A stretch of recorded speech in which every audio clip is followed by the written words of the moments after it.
नमस्कार, मैं हूं सुधीर चौधरी और आप देख रहे हैं डी कोड विद सुधीर। कहते हैं कि मेहनत अगर सही दिशा में की जाए तो देर सबेर सफलता जरूर मिलती है।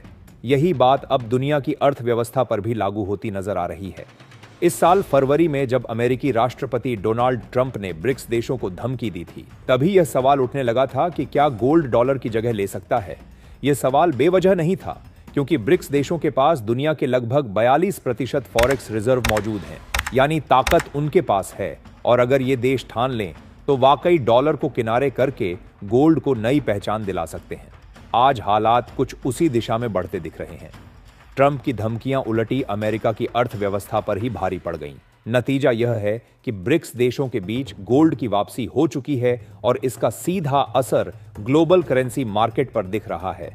हाल ही में वर्ल्ड गोल्ड काउंसिल की एक रिपोर्ट ने डॉलर की नींव को हिला दिया है। जुलाई के आंकड़ों के मुताबिक दुनिया की अलग अलग सेंट्रल बैंकों ने बड़ी मात्रा में गोल्ड खरीदा है, जिसमें भारत ने भी अपनी मजबूत स्थिति दर्ज कराई है। दरअसल अब वही देश जो कभी अपने विदेशी मुद्रा भंडार फॉरेक्स रिजर्व में भारी मात्रा में डॉलर रखते थे, अब उनका भरोसा डगमगाने लगा है। यूरोप से लेकर मिडिल ईस्ट और एशिया तक हर जगह सेंट्रल बैंक डॉलर से दूरी बनाकर गोल्ड की तरफ शिफ्ट हो रहे हैं। पहले डॉलर को सबसे भरोसेमंद माना जाता था, लेकिन अब हालात ऐसे बन चुके हैं कि डॉलर का अस्तित्व ही सबसे बड़े खतरे में है। अब यह बात किसी कल्पना की नहीं, बल्कि हकीकत की है कि भारत, रूस और चीन जैसे देशों के नेतृत्व में बना ब्रिक्स डी-डॉलराइजेशन की सबसे मजबूत दीवार खड़ी कर चुका है। और अब इस दीवार को मजबूत करने के लिए दुनिया की सबसे बड़ी बड़ी बैंकें भी मैदान में उतर आई हैं। आपने भी गौर किया होगा कि हाल के दिनों में सोने की कीमत लगातार बढ़ रही है।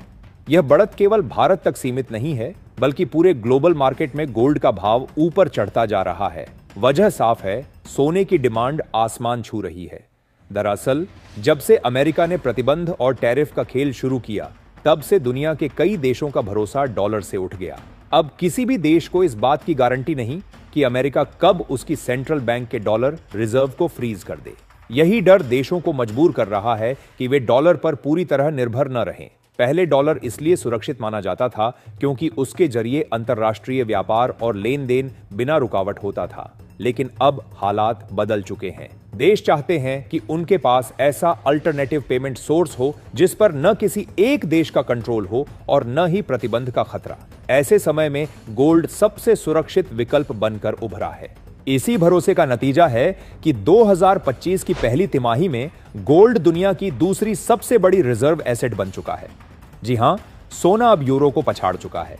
डॉलर भले ही अभी नंबर 1 पर है, लेकिन उसका दबदबा लगातार कम हो रहा है।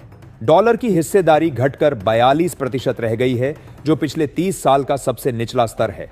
सोना 24% हिस्सेदारी के साथ दूसरे नंबर पर पहुंच गया है, जबकि यूरो सिर्फ 15% पर सिमट कर रह गया है। सोचिए, जिस डॉलर को कभी दुनिया की अर्थव्यवस्था का बादशाह कहा जाता था, वह अब सिकुड़कर 42% पर आ गया है।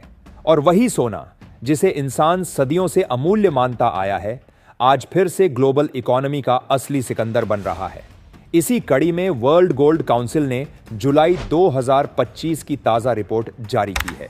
इसमें IMF, अलग अलग सेंट्रल बैंकों और अपने खुद के डेटा को मिलाकर यह दिखाया गया है कि जून 2022 से जुलाई 2025 तक गोल्ड की खरीद और बिक्री का ग्राफ कैसा रहा।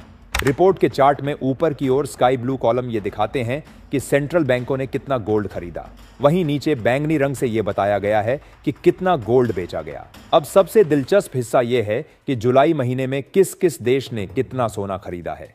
आइए एक एक करके उस पर नजर डालते हैं। कजाकिस्तान के नेशनल बैंक ने हाल ही में 3 टन सोना खरीदा, जिससे उसका सालाना स्वर्ण भंडार बढ़कर 25 टन हो गया है। गोल्ड खरीद के मामले में यह दुनिया का तीसरा सबसे बड़ा केंद्रीय बैंक बन गया है, जो पोलैंड और अजरबैजान से थोड़ा पीछे है। इसके अलावा तुर्की गणराज्य का केंद्रीय bank, people's bank of China और चेक नेशनल बैंक ने भी 2-2 टन सोना जोड़ा। वहीं पोलैंड का नेशनल बैंक 2025 में 67 टन की वार्षिक खरीद के साथ सबसे बड़ा शुद्ध खरीदार बना हुआ है। वर्ल्ड गोल्ड काउंसिल की रिपोर्ट में जारी चार्ट यह साफ दिखाता है कि 2025 में गोल्ड खरीद में सबसे आगे पोलैंड है, उसके बाद अजरबैजान और फिर कजाकिस्तान। इसके अलावा चीन, तुर्की, कंबोडिया, कतर और घाना के बाद भारत 10वें स्थान पर रहा। अब बड़ा सवाल यह है कि जब डॉलर और अमेरिकी आधारित SWIFT पेमेंट सिस्टम धीरे धीरे कमजोर हो रहा है, तो आगे कौन सा सिस्टम उसकी जगह लेगा? जवाब है ब्लॉकचेन टेक्नोलॉजी और ब्रिक्स की साझेदारी। आज अंतरराष्ट्रीय लेन देन निपटाने में कई दिन लग जाते हैं। बीच में बैंक, एजेंसियां और बिचौलिए शामिल होते हैं, जिससे खर्च भी बढ़ता है और रिस्क भी। लेकिन ब्रिक्स देशों ने एक ऐसा ब्लॉकचेन आधारित सिस्टम तैयार किया है जिसमें लेन देन का निपटान महज 7 सेकंड में हो जाएगा। यानी जहां पहले दिन लगते थे, अब सब कुछ ही सेकंड में संभव होगा।